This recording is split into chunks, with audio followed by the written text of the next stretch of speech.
boshlang'ich kurslarga olib borsak, o'zbek tilida boshlang'ich kurslar yo'q.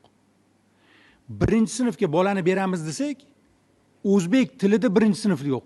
Ta'lim to'g'risidagi qonunda biz ta'lim tilini tanlashi ota-onalarga huquq qilib berib qo'yganmiz. Bu bolaning huquqini buzilishi bu. Bola o'z ona tilida boshlang'ich ta'limni ola olmasligi bolaning huquqini buzilishi. Ota-onalar qaysi konseptdan kelib chiqayapti bilmaymiz, lekin bolasini boshqa tildagi boshlang'ich ta'limga berib, bolasini huquqini buzayotganligini saylovchilarimizga tushuntirishimiz kerak. Birinchi o'rinda. Ikkinchi o'rinda haqiqatan mana vazirlikning vakili aytayapti. Ikkinchi ta'lim bosqichida pedagog bilan ta'minlash iloji yo'q. Siz boshlang'ich ta'limni boshqa tilda bergan bolangizni ta'limni ikkinchi bosqichi boshlangan paytda xuddi shu tilda matematikani yoki fizikani o'rgatib ketadigan pedagog bera olmaysiz.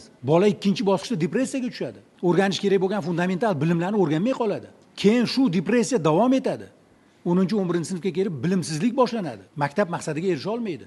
Buni saylovchilarga kim tushuntirish kerak? Siz bilan biz tushuntirmasak. Mana shu ikkita muammoni zimmamizga olishimiz kerak-da, jamiyatga tushuntirishimiz kerak. Bola boshlang'ich ta'lim va ta'limga tayyorgarlik kurslarini hammasini ona tilida qilish kerak.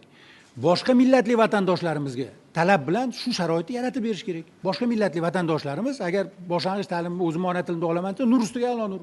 Marhamat, sharoit yaratib berishimiz kerak. Lekin o'zimizni qora ko'zlari o'zini ona tilida birinchi boshlang'ich kurslarga borish va boshlang'ich ta'limni olishga shart qilishimiz kerak. Buning uchun qonun tashabbus qilishimiz kerak. Ta'lim to'g'risidagi qonunda mana shu muammoni bartaraf qilish siz bilan bizning qo'limizdagi ish.